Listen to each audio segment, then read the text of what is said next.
திருவண்ணாமலை அண்ணாமலையார் மலையில் தடையை மீறி ஏறி 2 நாட்களாக அங்கேயே சிக்கி தவித்த ஆந்திர மாநிலம் விஜயவாடாவை சேர்ந்த பெண்ணை வனக்காப்பாளர் மீட்டு முதுகில் சுமந்து தூக்கி வந்தார்.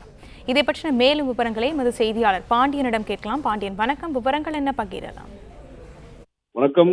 திருவண்ணாமலை அண்ணாமலையார் கோவிலின் திருக்கார்த்திகை தீப திருவிழா கடந்த 11ஆம் தேதி அண்ணாமலையார் உச்சியில் மகாதீபம் ஏற்றப்பட்டது. இந்த மகாதீப ஜோதி தரிசனத்தை காண வருடம் 2500 நபர்கள் மலை மீது ஏறி தீபத்தை பார்ப்பது வழக்கம். இந்நிலையில் பெஞ்சல் மழை காரணமாக அண்ணாமலையார் மலை மீது பல்வேறு இடங்களில் மண் சரிவு ஏற்பட்டதால் பக்தர்கள் மலை மீது ஏற அனுமதி மறுத்துள்ளது மாவட்ட நிர்வாகம். இந்நிலையில் ஆந்திர மாநிலம் விஜயவாடா பகுதியை சேர்ந்த அன்னபூர்ணா என்ற 55 வயது மதிக்கத்தக்க பெண் கடந்த சனிக்கிழமை அதிகாலை மலை மீது ஏறியுள்ளார். மலை மீது ஏறிய பெண் கந்தாசிரம் வரை சென்றுள்ளார். அதற்கு பிறகு வழி தெரியாமல் மலைக்கு பின்புறமாக சென்றதாக கூறப்படுகிறது.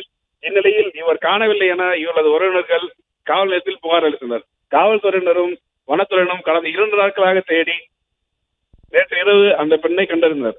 இதனைத் தொடர்ந்து வனக்காப்பாளர் ராஜேஷ் என்பவர் அந்த பெண்ணை முதுகிலும் தோளிலும் சுமந்தவாறு இன்று அதிகாலை மலையிலிருந்து கீழே இறக்கினர்.